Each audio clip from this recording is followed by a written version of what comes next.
Hi friends, இன்றைக்கி நம்ம நிமந்திரன் பத்திர பார்ப்போமா? அதாவது இன்விடேஷன் கொடுப்பாங்க இல்லையா, அது அழைப்பு கடிதம் சொல்லுவாங்க, நிமந்திரன் பத்திர. அப்போ எழுதும் போது எப்படி எழுதணும்னா, உங்களோட லெஃப்ட் ஹேண்ட் சைடில் இந்த மாதிரி உங்களோட அதாவது 14 Ramnagar street number, street name, Ullagaram, Chennai 91 அப்படின்னு நீங்கள் எழுதிக்கணும். உங்களோடது என்னவோ அதை நீங்கள் இங்கே எழுதிக்கணும். அதுக்கப்புறம் உங்களோட ரைட் சைடில் பிரிய சகி, அதாவது ஃப்ரெண்டு, சக்கினா ஃபீமேலு, சக்கானா மேல். அப்போ யாருக்கு நீங்கள் இன்விடேஷன் கொடுக்குறீங்களோ அவங்களோட இது இங்கே எழுதிக்கணும்.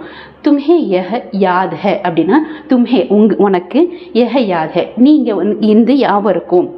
है कि मेरा जन्मदिन, मेरा जन्मदिन என்னுடைய பிறந்த நாள், ஜன்மதினா பிறந்த நாள். अगले हफ्ते ना नेक्स्ट वीक, हफ्ते ना वीक को है வருது.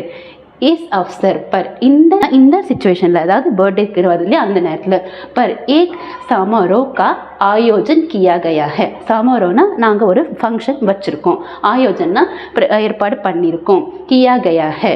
आशा है कि, ஆஷானா விரும்புகிறேன், तुम इस समारोह में भाग लेने की आओगे. நீங்கள் இந்த ஃபங்க்ஷனுக்கு நீங்கள் வரணும் அப்படிங்கிறத சொல்கிறாங்க. தும்ஹாரி பிரிய சகி அப்படின்னு சொல்லிட்டு உங்கள் பேரை இங்கே எழுதணும். ஓகேவா? ஃபர்ஸ்ட் இங்கே என்ன எழுதுனீங்க? அவங்க ஃப்ரெண்டோட நேம் எழுதுனீங்க. ஓகே, லாஸ்ட்டில் என்ன எழுதுனீங்க?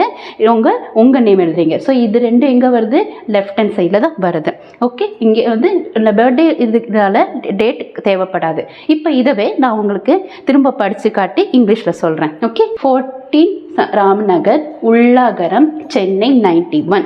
प्रिय सखी सका, तुम्हें यह याद है कि मेरा जन्मदिन अगले हफ्ते को है. इस अवसर पर एक समारोह का आयोजन किया गया है. आशा है कि तुम इस समारोह में भाग लेने की आओगे. தும்ஹாரா பிரிய சகி, இங்கே ஃப்ரெண்ட், நீங்கள் இப்போ பாயாக இருந்தால் சக்கா அப்படின்னு போட்டுட்டு உங்கள் நேம் என்னவோ அதை எழுதணும். Okay, your best friend, I am going to organise my birthday party on this day. I wish you to come to my birthday party அப்படிங்கிறத சொல்லியிருக்காங்க. பாய்.